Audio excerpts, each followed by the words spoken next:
অপমান করি, আমি যদি আপনাদের প্রতি অহমিকা দেখাই, দাম্ভিক্য দেখাই, আমি এমপি হয়েছি, সেই গরমে যদি পথ চলি, অবশ্যই এটার বিচার একদিন আল্লাহ তাআলা করবে, আমি এটা বিশ্বাস করি। আমি আসলে অহংকারকে খুব অপছন্দ করি, আমি দাম্ভিক্যকে অপছন্দ করি। আমরা এই যে সাইদুর ভাই জানেন, উনাকে আমি জননেতা বলি, কারণ উনি যদিও এইবার মাত্র সিলেক্টেড, এই প্রথম আমরা দুইজন কিন্তু নির্বাচিত হয়েছে এবার, কিন্তু উনি কিন্তু মাঠ পর্যায়ে, প্রান্তিক পর্যায়ে কিন্তু মানুষকে সার্ভিস দিয়েছে প্রায় 34 বছর। উনার মা মারা গেছে, উনি কিন্তু তখন জেলখানায় ছিলেন, উনি জেলখানা থেকে হাত করে পড়ে কিন্তু উনি মার জানাজা এসে জানাজা দিয়েছে। এবং এইমাত্র আমাদের মধ্যে আসছে, আপনারা গত 8 তারিখে যাকে তালা মার্কায় ভোট দিচ্ছেন না, তালা মার্কায়, সেই তালা মার্কার রমেশ, আপনাদের প্রাণপ্রিয় ভাইস চেয়ারম্যান, এইমাত্র আসছে, দেখছেন না, ঘুমে থেকে উঠেই দৌড় দিচ্ছে, মানে ভালো মতো ঘুমও হয় নাই মনে। আমরা আপনাদের পাশে আছি, জাহিদ আপনাদের পাশে আছে। আগামী নির্বাচন 2-2.5 বছর, জাহিদ আমি চাবো এই সব জনগোষ্ঠীর সাথে যদি তুমি আরো সম্পৃক্ত হও, আরো কাছাকাছি যাও, তোমাকে কেউ ফিরাতে পারবে না। মানুষের ভালোবাসার শক্তি কিন্তু অনেক, আমি সবসময় বলি, মানুষের ভালোবাসা টাকা পয়সা ধন দৌলত দিয়ে কিন্তু মানুষের ভালোবাসাকে আটকায় রাখা যায় না। মানুষের ভালোবাসার মূল্য দিতে হয় ভালোবাসা দিয়ে। আপনি যদি আমাকে ভালোবাসেন, আমি যদি আপনাকে ভালোবাসি, এই সম্পর্ক কিন্তু কোনোদিন ছিন্ন হবে না, আমি এটা বিশ্বাস করি। আবারও আপনারা ভালো থাকেন, আমাদের জননেত্রী শেখ হাসিনার জন্য দোয়া করবেন, আমাদেরকে কৃতজ্ঞ থাকতে হবে।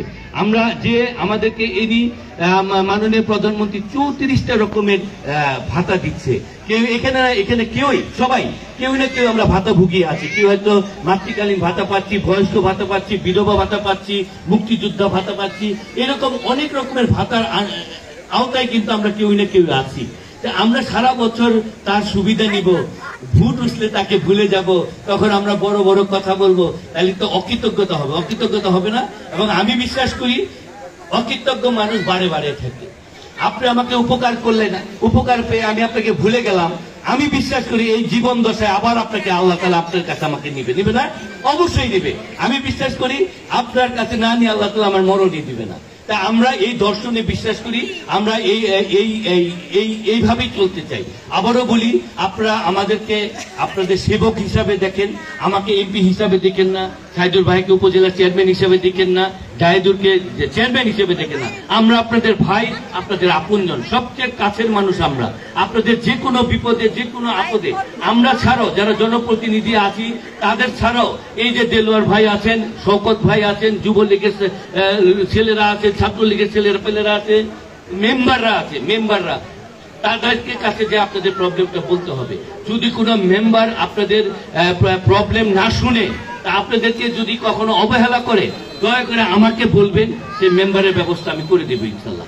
আপনাদেরকে সার্ভিস দিতে হবে, আপনারাই আমাদের শক্তি, আপনারাই আমাদের বাংলাদেশের শক্তি, আপনারাই আমাদের সব। আপনাদের জন্য জননেত্রী শেখ হাসিনা রাত দিন সমানে কাজ করে যাচ্ছে। আমি কি, তিনি যদি 24 ঘন্টার মধ্যে 20 ঘন্টা আপনাদের জন্য কাজ করতে পারে, আমি জাহিদ কি, আমরা চেয়ারম্যানরা কি, আমরা এমপিরা কি? আমাদের দায়িত্ব আপনাদের পাশে থাকা, আপনাদেরকে সাপোর্ট করা। আবারও সকলকে ঈদের অগ্রিম শুভেচ্ছা, সকলকে ঈদ মুবারক। আপনারা সকলে ভালো থাকেন এবং হাসতে হবে, মনের দুঃখ মনে রেখে মুখে হাসি রাখতে হবে। এই যে 10 কেজি চাল পেলেন, হাসি না পেলে কিন্তু আমাদের দুঃখটা যেন আপনাদের মনে খুশি করতে পারলাম না। আমরা চাই আমরা সকলে মিলেমিশে একটা সুন্দর সুস্থ বাংলাদেশ গড়ে তুলি, এবং আগামী সুন্দর বাংলাদেশ অবশ্যই হবে। আপনারা সকলে ভালো থাকেন, সুস্থ থাকেন। জয় বাংলা, জয় বঙ্গবন্ধু। ধন্যবাদ মাননীয় সংসদ সদস্য জনাব জাহিদ আহমেদ টুলু ভাইকে। এবার মাননীয় প্রধানমন্ত্রী ঈদ উপহার তুলে দিবেন আসরুদ্দিনকে ঈদ উপহার তুলে দিচ্ছেন মাননীয় সংসদ সদস্য জনাব জাহিদ আহমেদ টুলু ভাই। ঈদ উপহার তুলে দিচ্ছেন, আপনারা সকলেই পাবেন, যার যার ওয়ার্ডের মেম্বারদের যে লাইন আছে সে লাইনে গিয়ে পাবেন।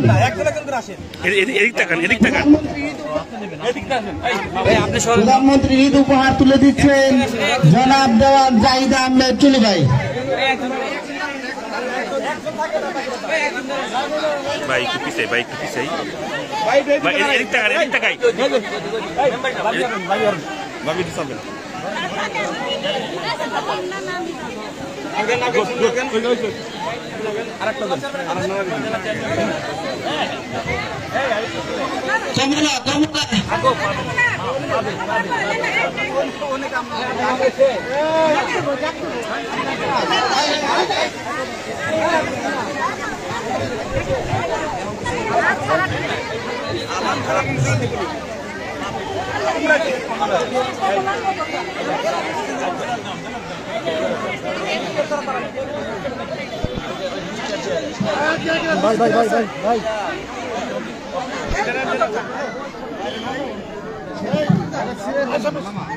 ধন্যবাদ।